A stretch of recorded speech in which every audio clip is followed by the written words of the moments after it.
Welcome to the podcast of School Beyond Limitations. In this podcast, you will learn how to guide your child through their school life with the intention to help them find their unique essence that will allow your daughter, your son to live a fulfilled and meaningful life.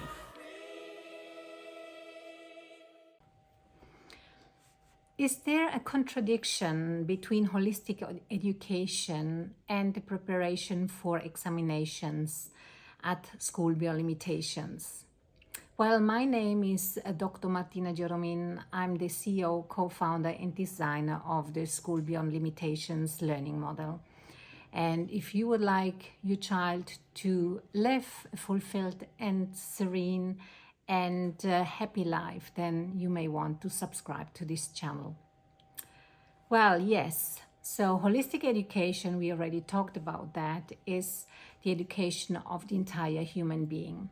And we have a very distinctive blueprint, which has been already shared with you as well. But I always think it's important to repeat it because it's so extremely essential. And we say in all we do, we believe in the power of education in order to bring the unique essence of each student into life. And this is basically it. So each student, how does that look and what does that look like at School Beyond Limitations? So we have students who want to achieve also high academic goals. We have students who want to become entrepreneurs. We have students who want to work, as autonomous workers. We have students who want to become creatives. But as mentioned before, we have also students who really want to go to university, who want to study, who want to undertake a very academic journey and pathway. And that's basically it. We actually take that very seriously and we handhold our students in order for them to achieve their goals, also from an academic point of view. So examinations basically are embedded in the blueprint of School Beyond Limitations if a student wants to pursue that kind of destination. But how and what can we do for our students, and what can you do as parents for your children that they become successful and that they are successful in the examinations? And it's completely normal that it's part of their experience to be nervous about it, to be sometimes also stressed out. And within School Beyond Limitations, we all work very closely with one another. So each facilitator is there for their personal students, but we also have facilitators who have specific tasks and who also take on board, the responsibility to help the other facilitators to support the students accordingly. So in order to get prepared very well and to be ready to embrace the best preparation for examinations, our examination officer and learning strategist, Emma Dunkley, actually wrote an interesting article which I completely agree with. And she shares techniques that can be integrated at home, but also at school. And one of the main things in order to become really successful during examinations, of course, is the preparation. So preparation is key. What does that mean also at School Beyond Limitations? Preparation doesn't mean I don't do anything. Preparation starts really very intensively by knowing what I'm doing, by getting the action plan together, the learning plan together. So that means that together with the facilitator, the student and the parents, they design the learning plan, the action plan, how to get there. That's very important. So there must be a clear schedule. It must be broken down into smaller milestones, because if I'm not breaking this down, then the student may feel overwhelmed. But if I see the bulk, the entire bulk of what it entails, at least I get an understanding what it means to really get knowledgeable about all the content, but I also get the help by the facilitator to break it down accordingly. And of course, what does that also mean? I also need to gather all the materials. So I need to have the textbooks and any other kind of resources. And also with that, our facilitators help a lot.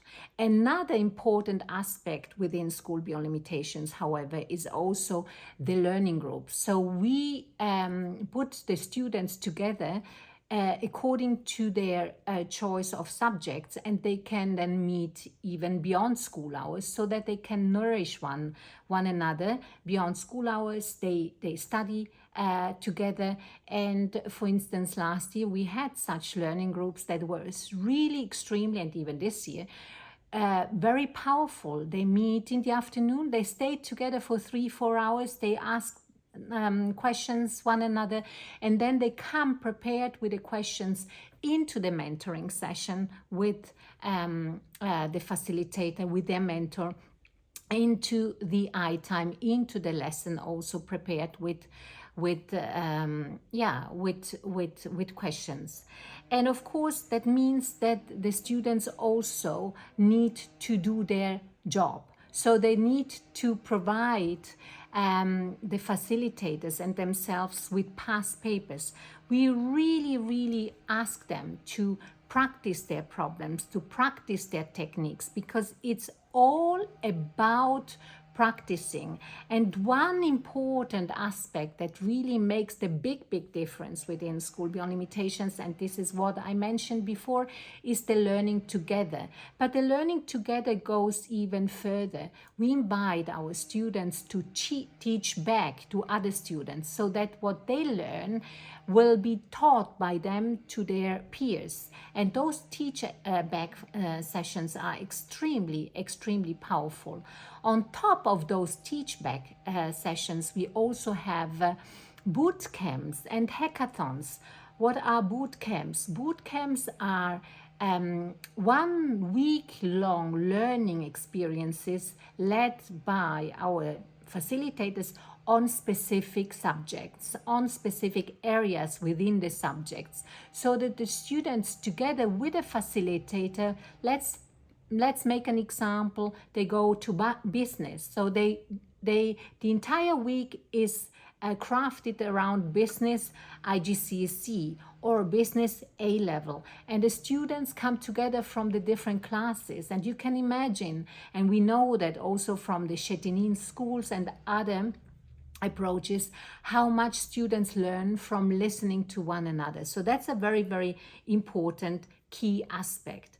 And then there, of course, are other learning techniques, such as, of course, practicing in all the papers. So we ask our students to at least hand in 3 to 4 past papers under simulated conditions, so that their facilitator can give them feedback. If our students do that, then their outcome is also accordingly. So it's also very positive, and we are very proud about that. Of course, practice. Learning together, teaching back as much as possible, using the mentoring sessions, talking to people outside, talking to the family, coming together, all of this. And then, of course, simple aspects such as creating summarization, summaries about what they have learned, sharing the summaries that they learned with one another, going through the summaries that they wrote to see whether the summary of one person is actually the same summary of another person. Maybe something got forgotten, that's also very important. And another thing I think is really that they use also the technology wisely. And this is what Emma Dunkley also mentioned, and we all mention, use technology to your for your benefit, to your favor. Use educational apps instead of getting lost, in the in the social media world, use it. And also there, schedule your time. If you have leisure time, there's leisure time. But when you are academically focused, keep being academically focused and use the technology really wisely. And then another part, which I already mentioned before, is really listen to the feedback that the students get, because the students get feedback from their facilitators and from their peers, when they learn together. So when I use the feedback really actively, and I put then the feedback, the constructive feedback again into action, out of that I can learn the most. So one part is really effective, as mentioned before, time management. And effective time management is really having a schedule, keeping to the schedule, and actually then, if I'm not able to keep to the schedule, just find out why. Has the student gotten lost because distracted or whatsoever, or was there a problem that needs to be discussed with the facilitator? So that's two different pair of shoes. If there is a problem that the concept hasn't been understood, then this needs to be brought back to the lesson. And there, parents can also look into it a little bit, and you can find out how your child is doing. So it's really setting priorities. I, as a student, if I'm on the trajectory of examinations, again, it's completely different from traditional settings, because in this case, the choice to go in that direction comes from the student. So if it's coming from within, I go in that direction, and then I just, as a student, are encouraged and motivated, inspired, and sometimes also a little bit pushed towards keeping priorities really on top of things. And as mentioned before, use technology wisely. Don't get distracted, and avoid procrastination. Anytime when I say, oh, I'm starting in 5 minutes, or I'm starting in an hour, switch this mindset. If you switch that mindset, and this is what we are also doing with our students in the mentoring session, and this is also something that parents can do, of course.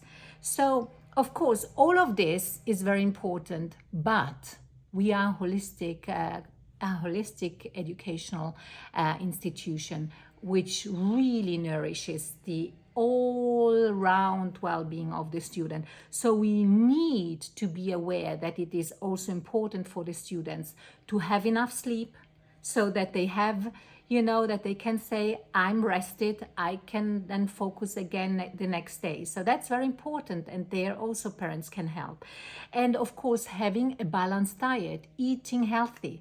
We know exactly that eating healthy keeps us awake and keeps us energetic. And of course, we talked about it already, how important it is to physically engage, to do some physical exercise, go out, go for a walk, go running. And there is anxiety, of course. And if there is anxiety, we have lots of different strategies that we also implement with the students in mentoring, and we encourage them to do them also afterwards. So it's about breathing techniques. Just calm down. Positive self-talk. I've prepared myself. I can do it. Have I listened to the feedback? Have I put the feedback into practice? Have I stuck to my action plan? Have I been focused? And if this all is a clear yes, and I can reassure you, if this is a clear yes, then I can say, I've done all my work. Well done, Martina. Well done, Robert. Well done, whoever it is. I'm prepared. I'm prepared. And then, of course, in the examination situation, just take your time. Students need to take their time, and that's something parents can also encourage to do. We do always do. Read, the tasks and the questions very, very clearly. Read them to the very, so that you understand all the details. And if I know, and if I go back and get back to the question, then everything will just work out. And then also visualize the success. Be ready to embrace the success. Be aware that if you've done everything, then success is just a consequence, and it can't be different. And this is the approach of examination preparation. So there is no contradiction between holistic education and getting ready for an examination and for exams if the student themselves have decided that this is what they want to do. So if you think that this is valuable and if you want to know more about our channel, then please subscribe. And if you think that this is the right environment for your child, for your son, for your daughter, then just apply. We are very much looking forward to embrace new students to our learning environment. At School Beyond Limitations, we support our students find their unique essence. Feel free to share the content of this podcast with other parents. We are here to show that your children can indeed bring their unique essence into life. So, reach out to us if you think that this is what you'd like your daughter, your son to experience, or apply through our website. Also, leave your comments, your questions, or your review about the podcast. Share it with others. And as you know, sharing is caring.